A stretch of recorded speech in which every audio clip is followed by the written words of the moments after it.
So for this week's tactics video, I thought we'd maybe cover something we don't normally see. We've got Carbolo, who has gone to Legends. We have the Sanguinary Priest with the jump pack, who has gone to Legends. That leaves us, said Sanguinary Priest. By some miracle, I have not yet covered this character properly this edition. I was hoping there was lots of options he would be able to attach to, but there isn't. So for this week's tactics video, I thought maybe we need to get some outside help here. Can we put this guy into some sort of Blood Angel's Death Ball? I don't know if we can use him in a Death Ball, but we are seeing that a lot of players are successfully using 10-man Assault Intercessor squads to brawl over the midfield. In my opinion, he makes them way better at this, and I actually think that he makes them more cost-effective in that role. Alright, welcome to my channel, Mr. Warphammer Maths, and if you've never met Blake before, he has an awesome tactics and maths channel as well. And I enjoy his content. So we are doing a collab this week. I'm doing a video on the Sanguinary Priest. He is also doing a video on the Sanguinary Priest. So as soon as the video is live, his video will be at the top. So watch this one. Go check out his channel. Give him a like. Give him a subscribe. Anyway, let's talk about attachments then. Are we saying that Assault Intercessors are the default choice?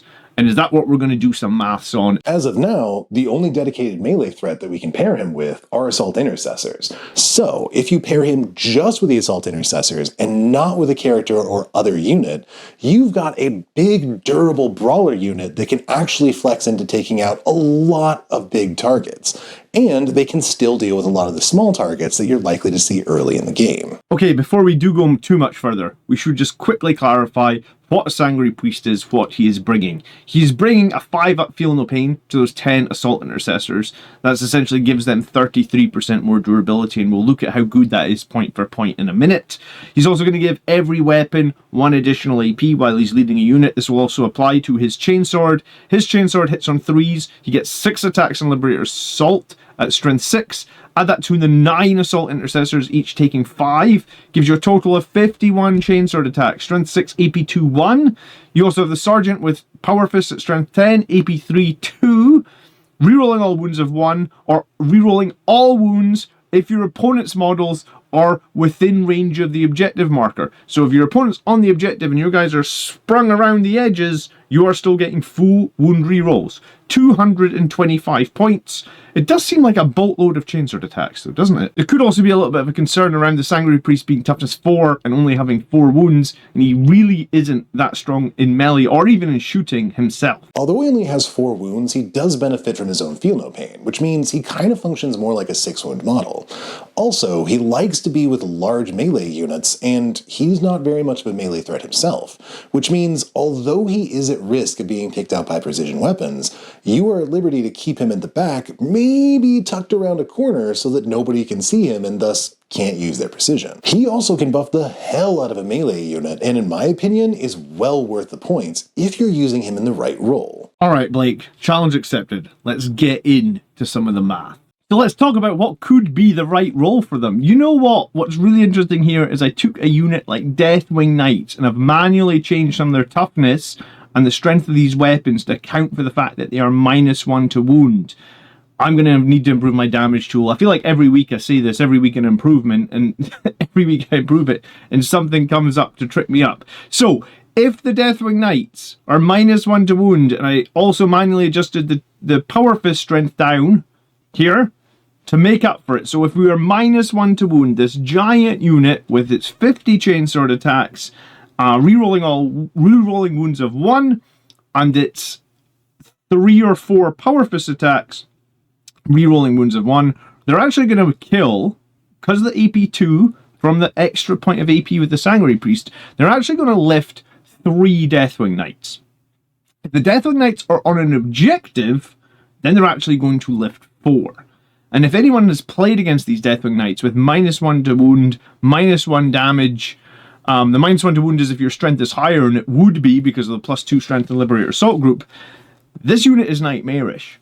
I think Blade Guard probably bounced off this unit really, really badly, but the Assault Intercessors, obviously with 1 damage weapons, kind of counter that -1 damage. So this is actually really, like what Blake was saying, this is actually a really effective brawling type unit that you could put into the midfield. So I also thought What about like Orc Boys, like a 20-man unit, toughness 5, so we're wounding on 3s, re-rolling 1s. Well, this unit will kill 19 Orc Boys.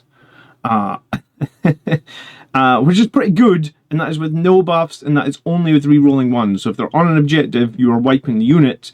And if we go into something with toughness 3, so that means we would wound on 2s because of the strength 6 from the charging with the chain swords, then things become interesting, because re-roll 1s is good when you wound on 2s, right? It's basically full re-rolls anyway. So you actually would kill a whole 20-man unit of Death Corps of Krieg, including the fact that they've got a 5-up Feel No Pain, and you would actually do 5 more wounds spilling over. So if they're attached to a character or a command squad or something like that, you are spilling damage into them. Again, this is without any buffs or any stratagems to improve things. What if we pick like another enemy unit, and this time we pick a purposeful bad breakpoint, right? Like toughness 7, Death Shroud Terminators. We know that on the charge, most of the Assault Intercessors are on strength 6, so toughness 7 should be a bad matchup. Well, rerolling, full rerolls of wounds, we're doing 11.6 damage. Reroll of 1s only is 8.4 damage. So into a matchup that they are specifically bad against, they're doing 11.6 damage. If we took Blade Guard plus a Chaplain, which is only 5 points more expensive, and we put them into the same Death Shroud, then you would actually see like 18.8 damage. Plus 1 to wound coming out from the Chaplain there. Blade Guard Ord being at strength 7, very, very meaningful. That's a great breakpoint for them, right? Strength 7, because of the bonus from Liberator Assault Group, plus 1 to wound, means essentially the wound on 3s. So, kind of draws a line under the fact that Assault Intercessors are going to be really, really good into stuff that is like T6 and less. Now, we are going to include trying a stratagem on them here in a minute, but Assault Intercessors with the Sanguinary Priest against things that are less than T6 are probably going to do an awful lot of damage, and the reroll wounds is going to let them flex up to a certain extent. It isn't the worst thing in the world killing 3 Death Shroud Terminators with a charge. Death Shroud Terminators are notoriously difficult to kill. Quite often, a Space Marine Captain with a unit of Sanguinary Guard, a 3 or even a 6, can fail to do a lot of damage against the Death Shroud Terminators. So this is actually a whole load of damage from that cheap Assault Intercessors unit. I want to go one step further and look at like toughness 10 here, right? Like toughness 10, what about a Demon Prince, right? Demon Prince of Khorne, toughness 10. How do Blade Guard do against that? 6 Blade Guard in Liberator Assault. They can reroll hits of 1 from the Blade Guard ability. They can get plus 1 to wound from the Chaplain. They will do 13.6 to a toughness 10 Demon Prince. They'll one-shot him. Demon Princes usually are on somewhere like 10 or 12 wounds. Assault Intercessors with rerolls of just 1, they'll actually do 8.4 damage to the Demon Prince. 84% of his damage.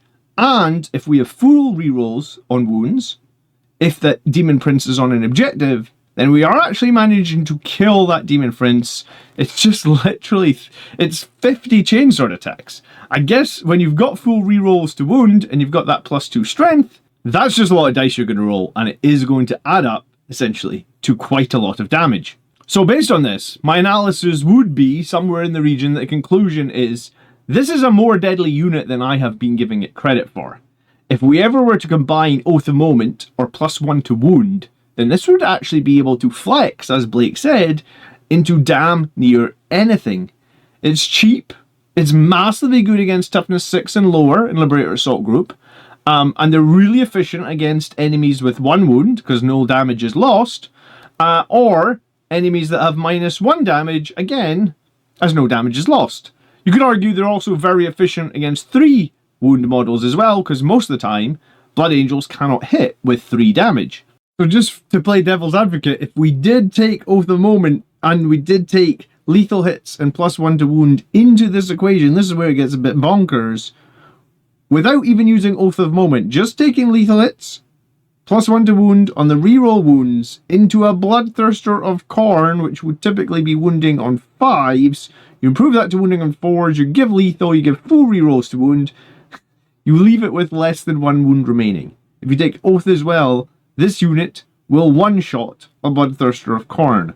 Okay, that's something I would not expect from this unit, but that's what they can do with a little bit of synergy or a little bit of help from some of our other abilities. So Blake, is there anyone else the Sanguinary Priest should lead, or are we just going to focus down on those Assault Intercessors? Now, however, it's really just the Assault Intercessors, but the other thing I had considered was the Sternguard veterans.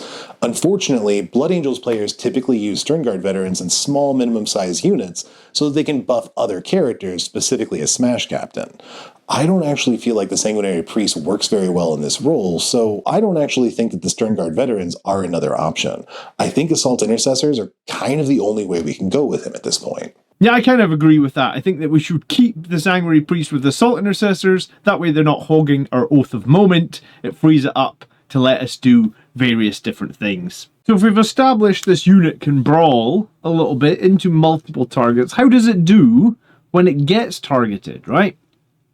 And that's what I decided to look at next, right? Durability versus AP1. So you're getting shot by a crap load of heavy bolters, and it is going to take 18 heavy bolter shots, which is strength 5, AP1, flat 2 damage, with the sustained hits. So 18 heavy bolters hitting on 3s, sustained hits. That will wipe the entire squad of Assault Intercessors. How do Blade Guard do against heavy bolters? Because it recently got told in my comment section that Blade Guard are a very durable unit. Well, Blade Guard will actually only survive 15 heavy bolter shots, right? The same thing, heavy bolters hitting on 3s with sustained on 6s. It's going to take 15 shots to kill the entire unit of Blade Guard. They will do 25 damage, whereas up here it will take 18 shots to do 20 damage, right? That's the value of the 5-up Feel No Pain. Obviously, in both situations, these units will save on 4s. So it will take 3 more heavy bolter shots, statistically, to defeat the 10 Assault Intercessors than it would to kill the 6 Blade Guard. Bearing in mind that those Assault Intercessors, with their character, I'm not including the character, right? So the character is still alive on his own at the end. If you had a chaplain with the Blade Guard, he would still be alive on his own at the end. We're just talking about unit survivability. What about if we increase this to AP2? Because AP2 should favour the Blade Guard, right? Because AP2 will keep the Blade Guard on their 4-up invuln. The Assault Intercessors will move to saving only on 5s.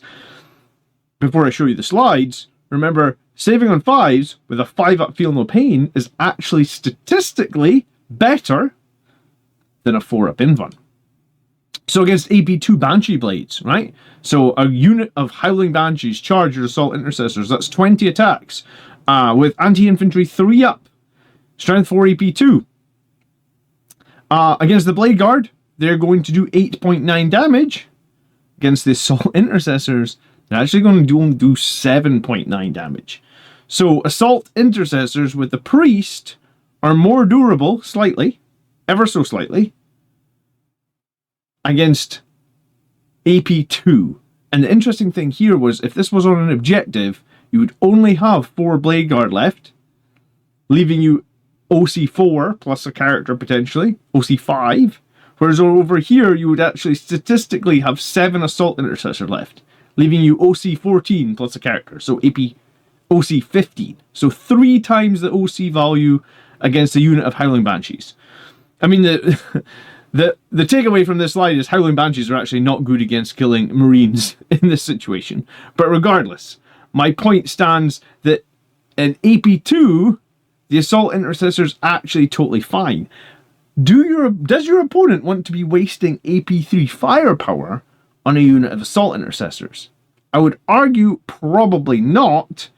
So yes, this is a durable unit that can sit in the midfield and do a surprising amount of work both offensively and defensively. So Blake, is there anything else that we need to talk about when we're talking about this Sanguinary Priest? I'm really hoping we get the chance to see the Sanguinary Priest with a jump pack again, because in previous editions, he had a lot of things he could pair with. Yeah, the jump pack model was great. I agree. I hope we get him back. I think he could be great for leading Vanguard veterans or something of the like. Let's hope we get some refreshed Vanguard veterans come 11th edition. So the whole idea for this video came from Blake, and I asked him a question, and it was, help me get over my hatred of the Sanguinary Priest. And if that's something you want to see, then you need to check out his video at the end of this one. John, thank you so much for sending us this question about the Sanguinary Priest. I have been a huge fan of yours for years. When I got back into the game, it was you that helped me figure out how to use the Blood Angels again. And in watching your channel for years, I wanted to contribute to your amazing analysis, and now I finally get the opportunity. I hope you guys enjoyed something a little bit different this week. I hope you still managed to learn something.